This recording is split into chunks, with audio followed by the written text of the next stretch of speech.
What's up, everybody? I'm back. I'm gonna tell you something else the feds did to me in Montana that was crazy to me.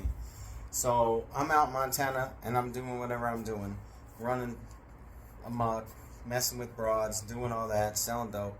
Anyways, a dude had seen some messages between me and this girl on her Facebook, and I guess he was mad or jealous or upset. I don't blame him, but I'm just saying, I blamed him for everything else after that initial being upset. He gets busted for a firearm. He tells the feds, well, hey, I know a guy selling meth right now. I could do a controlled buy. So the feds are like, oh, yeah, who is it? He says, Justin Ryan. They go, oh, yeah? Well, they had already had an investigation on me. So these fucking dudes, these federal agents, who in Montana have no oversight. They do whatever the fuck they want, and no other cop is going to be like, hey, you can't do that. That's not right. They don't care out there. They are completely for each other and the bust. Anything goes if they get the bust. So they say, all right, cool. What do you want? What do you want us to do? He says, let me fight my gun case on the streets, and I'll do a controlled buy. So they go, all right, bet. They said, how much? He said, $1,500. I'm going to buy an ounce. And he goes, and then I'll go up or whatever. So they give him $1,500. They put an or a wire tap on him, and he tells him to take him to Target. He goes into Target, throws the wire tap in the trash, takes off, absconds the whatever supervision through the feds, and goes to Washington, where he's from, and does whatever he does out there until they bust him again out there in like a month and extradite him back to Montana. He convinces these fools to give him another chance. Said that I was tripping on him and that I didn't show up, and he got scared and he could really do the control buy, and they could put GPS on him. So they put a GPS ankle monitor on him, a wiretap, give him $1,500 and take him to a store, and he says, I'll be right back, whatever. I don't know if they're telling him how that whole play went down, but so he doesn't know me, so he can't call me, so he cuts the ankle monitor off, I'm assuming, with whatever he can find in the store, throws the wiretap in the trash, steals their money, which is marked bills from the feds, by the way, absconds back to Washington, does whatever he does for a few months, and gets busted. Now fast forward, I'm in Fed holding in Montana in Shelby, and I'm fighting my case. And I walk in a little circle, stressed out like everybody else in the unit, and I walk with this dude, and I'm not going to say his name, but I walk with a dude every day. And I go to my discovery sit down where they show you your whole discovery with your attorney. They don't give you your discovery in Shelby, Montana at this time. I don't know if they're doing it now or not. But at this time, no one could get their discovery. You had to set an appointment with your attorney to view your discovery. So I'm going through my discovery, all these people telling on me, and I see this thing by old boy. I'm like, I don't even know this dude. Who is this? And I read that he stole money from the feds twice. And they're still going to use him as a confidential informant because he's telling them he bought dope from me 15 times, 15 ounces. I'm like, I tell my lawyer, are you freaking for real? They're going to let this dude testify against me? She goes, if it comes to that, they will definitely let him testify. I said that he stole money from them 2 times. He stole from them. And they're going to let him testify on me. And they were like, yeah.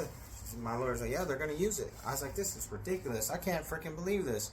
I go back into the unit after that, and I go up to some homies, and I'm talking to them, and I tell them the story. I'm like, yo, man, so many people are telling on me, it's crazy. And this is when I found out my girlfriend was a confidential informant. I'm like, yo, my girlfriend was a confidential informant. I said, old boy, and I say the dude's name, and they're like, oh, yeah, well, you walk with him every day. He's right there. I'm like, that's so-and-so? He's like, yeah. I didn't know. I always knew him by his nickname. I said, oh, hell no. So I go in there, and I boo-bop this dude. I beat the shit out of this fool. We touch every wall until bing, bow, boom. I'm so pissed. I'm like, man, I don't even know you, fool. He's like, you were messing with my bitch, and you were doing this and that. Man, I fucked this dude around. Cops came, took me to the hole, took him and shipped him to another facility, to another Fed holding, because there's only like 3. They shipped him to Wolf Point, Montana. So now I get out of the hole, and he's gone. I'm in the hole for like a couple months, and then finally they came and they're like, all right, man, you've been cool, man, we're gonna let you back to the unit. You gonna be good? I'm like, yeah, I'm straight.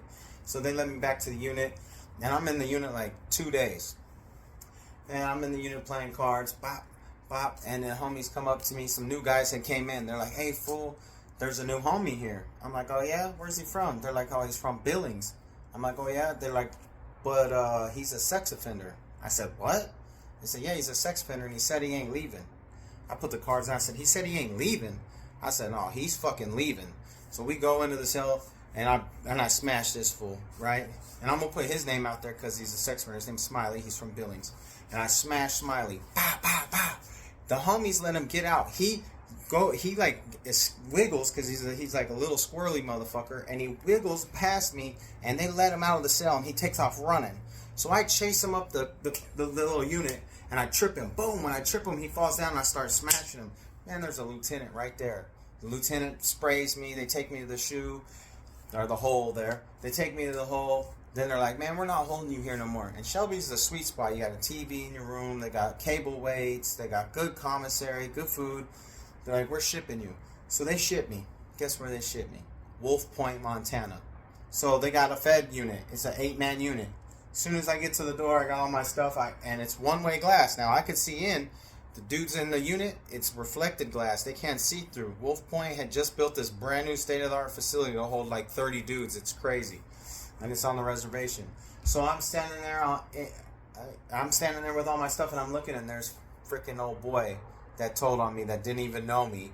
So as soon as they open the door, I walk in there. He didn't even see me right away. I walk all the way to my cell, put my stuff down. When I come down, he's coming down the stairs, and I just blue-bopped him.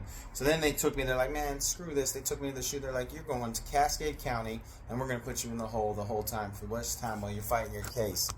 That's crazy. The feds let this dude steal money from him 2 times, and we're going to use his information against me, and I never met the guy.